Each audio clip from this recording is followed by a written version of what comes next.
Hello again, everyone. This is Dana once again, and we are going to do another English lesson. This time, this is called the pronunciation lesson. So, are you guys ready? Because I am. Okay, so to start off, we are going to look at the objectives. So, at the end of the lesson, learners should be able to identify the sound of the schwa when practicing speaking, B. Produce the schwa sound more accurately and fluently in conversation. So if you notice, before we do the schwa sounds, if you notice, there are vowels and consonant sounds. So these are the 44 phonemes. So ironically, the English language only has 26 letters, but we actually have 44 phonemes or 44 sounds. So you have in yellow the vowels, and in red are the consonants, and you have the long sound, short, diphthongs, voiced, and the unvoiced sound. We're going to do that as we move along. Okay, so I want to be a schwa, never stressed. Well, of course, as human beings, we always get stressed. Hopefully, we don't feel that as often, but it's part of life. But I envy the schwa because it's never stressed. Okay, so the reduced vowel sound called schwa is the most common vowel sound in spoken English. The schwa is a quick, relaxed, neutral vowel pronunciation. The schwa does not have a single pronunciation. Instead, the schwa is the schwa sound varies between a short U, a short I, and a short E sound. Most commonly, the short U sound is used for schwa in American English pronunciation. So let's look at some of the examples. So in letter A, pleasant, again, balloon. Letter E, problem, celebrate, enemy. Letter I, duplicate, president, family. Letter O, parrot, bottom, freedom. Letter U, support, circumstance, and album. And letter Y, syringe, analysis, and Pennsylvania.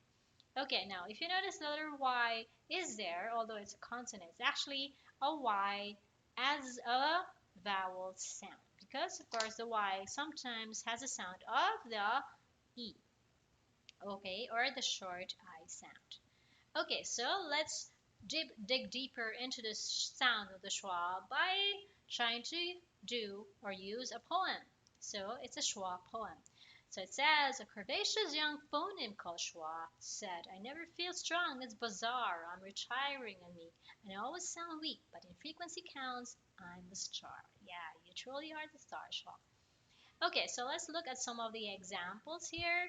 For the schwa sound, you have account, you have actually, you have agreement. So in sentences, you can say this account has been inactive for 6 months, so we're going to close it. For actually, I'm actually from a small town in Northern Ireland. Agreement, we reached an agreement in regards to the monthly spending limits. Okay, for capital, he wasn't able to invest in a project because he didn't have enough capital.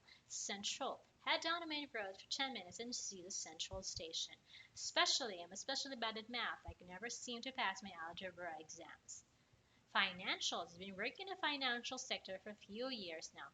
Important, it's important to have experience with sales. It's non-negotiable. International, I've been studying international business for 3 years now. Manager, my cousin is the manager, so she can give us a deal. Natural, I only drink natural wine. The standard stuff gives me a headache. Pleasant, we had a pleasant stay at the hotel the other day.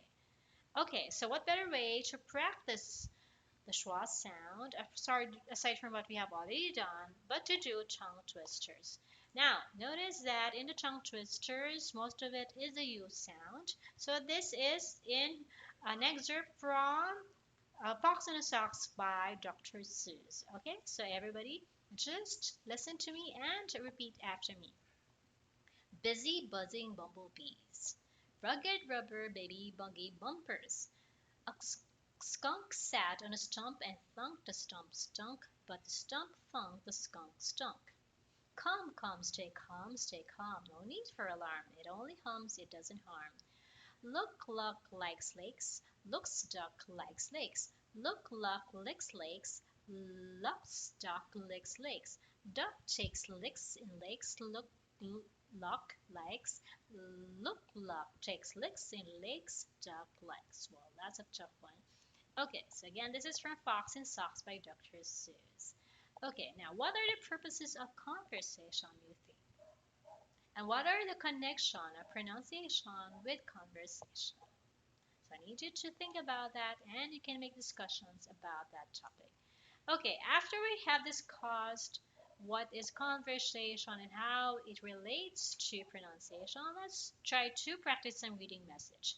So, for example, good morning, good afternoon, good evening. So you can see that the schwa sound will be on the good sound. Good morning. As also in the I here, good afternoon and good evening. So what's going to happen is that you will be divided in three groups, and you each will be given a scenario or a topic, and you will be showing how well you can pronounce a word, especially the schwa sound. Okay, the scenarios could be the following. Example, ordering a restaurant. It could be returning a faulty item to a store or booking a hotel accommodation. So these are some of the sample scenarios. If you can think of anything else, then feel free to do so. Okay, so that's about the end of our lesson on pronunciation, especially the schwa sound. I hope you learned a thing or two, and I hope you enjoy our lesson for today. So thank you, everyone. I'll see you once again.